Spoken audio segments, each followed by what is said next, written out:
guys, I'm Karen Rice and welcome to my YouTube channel.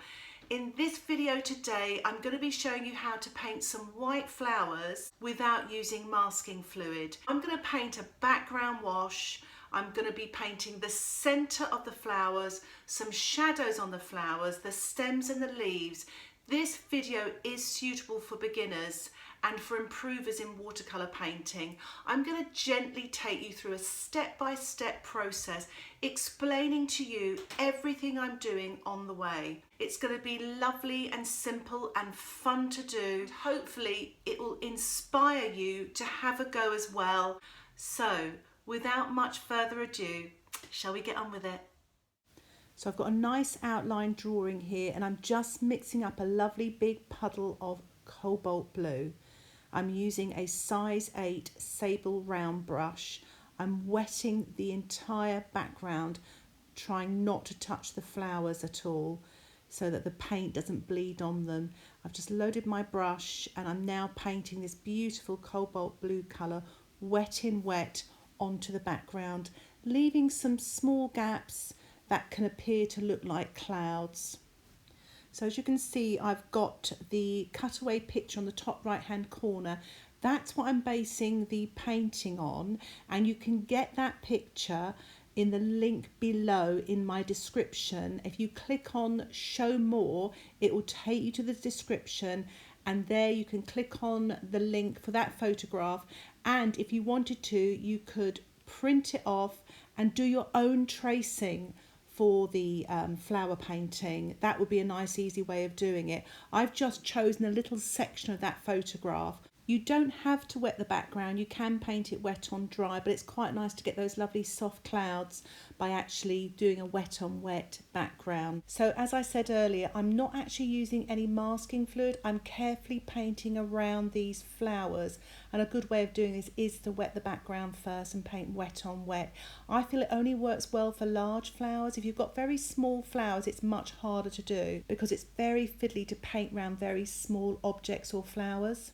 One of the important things for any beginner to learn, or anyone painting in watercolours and find it and struggling a little bit, is as you can see, I'm making some more paint up there, but always fully load your brush, paint, and try not to go and paint over things. So if you don't think it looks right, the last thing you want to be doing is going back and adding more paint to it. So you've really got to discipline yourselves not to fiddle.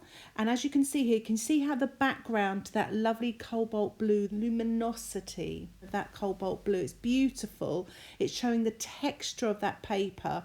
It's because I'm putting the paint down once, and that is the trick. So you've really just got to load your brush, paint where you need to paint, and just leave it alone. Now that sounds easy, but it's not always easy, and I do sympathise. I've been there, I've fiddled, I've ruined paintings, but the more I practiced, the more I made myself stop, the better my paintings became. So that's a really good tip for you. While I'm painting here, I thought I'd talk to you a little bit about the materials I'm using.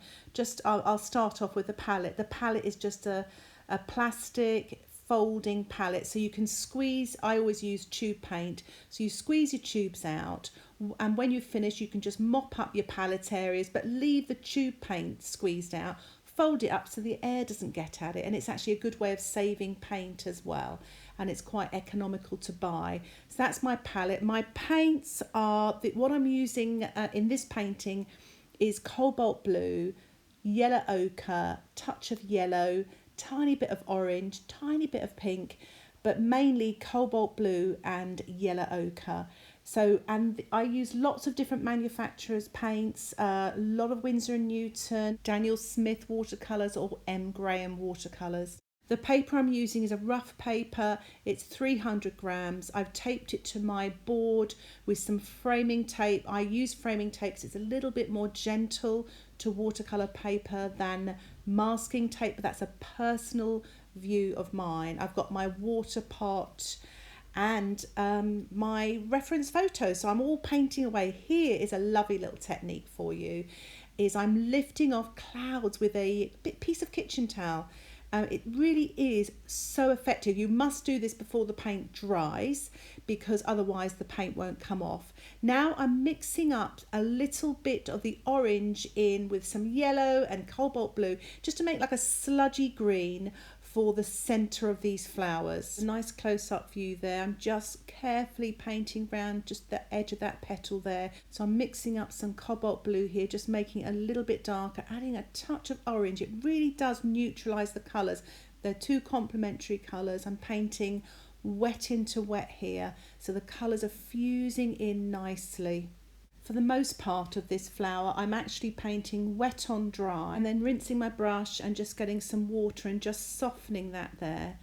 Now mixing up a little bit of cobalt blue with a tiny touch of pink to make a kind of a shadowy colour, just to put some shadows on these petals, wet on dry, and again just rinsing my brush and softening it with some water.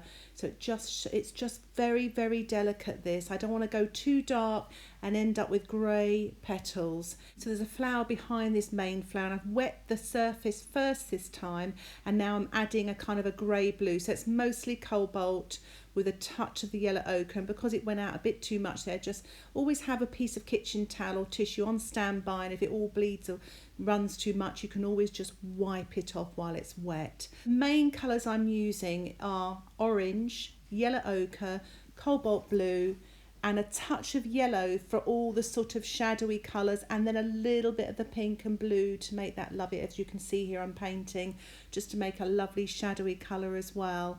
So it's kind of a limited palette. There's those main 5 colours. I will have them in the description below if you want to check that out, and I've got some links of where you can purchase them as well. So I'm continuing it on here, just putting on some colour, very pale, sort of dropping wet in wet, and then as you can see there, just softening it with clean water, pulling the colour out to show where the creases are in the petals. And a lot of the stuff I'm doing here now is quite repetitive, and I hope it starts to sink in with you, you know, what I'm doing. So I tend to put colour down and then soften, especially with flowers. I'm just adding a drop of cobalt blue in there just to create a little bit more shadow colour in there, and again just soften out. You'll find doing something like this and repeating the same thing over and over, obviously changing the colours, but you'll get more and more confident with this sort of technique, and it really does give you a lot of variety. Mixing up now the yellow ochre with the cobalt blue. I mean, obviously there's a little bit of orange and yellow underneath there. I quite like the fact that you can get all these yummy colours in there. And I'm actually going to start painting the stems now. So it's mostly yellow ochre with a touch of cobalt blue. So it's the light areas first. And obviously with watercolour, you try to most times paint light to dark. So I'm putting on my lights and then I'm dropping a little bit dark on the edge of those stems. I mean, it's quite fiddly because they're quite thin, but it's just to give that impression. So I think yellow ochre is such a beautiful colour. It really has a lovely glow about it. It's quite a creamy colour. You do have to dilute it a little bit, but it is such a pretty colour. I'm using my large brush now to paint some of these leaves and things like that. I'm sort of pressing the brush down and sort of lifting off so you get a nice point on the edge. Do you know, the best thing to do if you're a little bit afraid to do something like this is practice on a piece of rough paper and just have a little go before you go into your painting. And then just again, as I was saying earlier, just paint once. So in here, I've just made the paint a little bit darker, just add a touch more blue and a sneaky bit of Paynes grey. So I'm mixing up a little bit of the yellow here with the orange and a touch of the pink, and I'm painting the stamen. So it's quite a rusty sort of colour. I mean, you could even use something like burnt sienna. And I've added a little bit more of the yellow ochre here just to lighten it up a bit. And I'm just using the tip of my pointed sable brush just to put this detail in. Now, what I would suggest is don't make all the dots look the same. So when you look at the photograph, you can see some look like little dots, some are a bit longer. So try to show that, otherwise it'll look a little bit flat. This way it makes it much more interesting, a lot more realistic. So as you can see, we've painted the background, we've painted the sort of soft shadows through the centre, we've painted the leaves. Now we're painting the details in the centre of the flowers here. So I've almost got like a structured plan. I started off with very large areas and now I'm going to the smaller areas. In watercolour, that's how I like to work. So the broad areas and then right down to the nitty gritty detail and the shadows. And I'm actually putting a nice dark shadow into the center of this flower here. Again, putting the paint on wet on dry and then softening with some water. Just a little point about my water. I mean, I do change it a lot, but it does get, as you can see, it gets dirty very, very quickly. So my little bit of advice there is to change your water as often as you can, or have two pots, one for cleaning your brushes and the other one for using for painting. So I'm using my famous little twig here. Any twig will do, just sharpen it with a pencil sharpener. I dip it into some paint and I'm actually drawing with the paint, and it's really fun to do. So make sure you've got plenty of paint on your twig and you can just draw away. It's great fun. So I've mixed up a bit of a puddle of yellow here and I'm just giving a little bit of a spatter to the center of the flowers with some orange and some yellow color, just to give a little bit more interest, just darkening up my stems here as well, because as with watercolor it does dry off a little bit lighter, so just to add a little bit more dark to the details of the stems. And that's using cobalt blue with lemon yellow, just to get myself, and I'm just putting a touch more dark on the leaves as well, just a few little flicks of my brush. To have this structure with watercolour painting, I'm heading towards the darks. I've got my mid-tones and now I'm starting to get the darks and the details in. I've decided to just darken up some of the petals on the outside of the main flowers.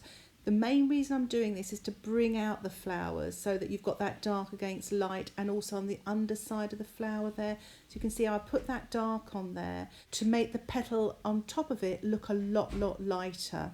So I'm using a very neutral colour here. It's mainly the yellow ochre with a tiny touch of the cobalt blue, putting in some veins and lines and then softening it again with the water. I'm mixing up a little puddle of yellow now and I'm just spattering in the background across the leaves just to create some texture and details. So I'm going to take off the masking tape now. I always love doing that just to see that lovely white border. So once I remove the tape, I decided I want to put a little bit more light on the stamens, and I've used some white gouache with a little bit of the yellow ochre mix. It's quite nice using white at the end of the painting, just where you may have lost a little bit of the light, and it's quite nice just to use it sparingly, I might say, just to add some of that light back. And it's also really good covering up some mistakes as well. So I'm just finishing off the final little bits of detail, adding a bit of extra white here and there, trying not to get too carried away. It's always so useful to have a tube of white gouache on standby just in case. I think I'll finish off with a final little spatter of white paint just to give it a little bit of sparkle in my painting. You know, I do love to have a little spatter. It's such a good way to finish a painting. So I hope that's helped you. It really is all about the practice. Anyway, thank you so much for watching this video. I do hope you've learned something. And if you'd like to see videos like this, please subscribe to my YouTube channel and you will get updates of my latest videos. Take care of yourselves. Happy painting. Bye for now.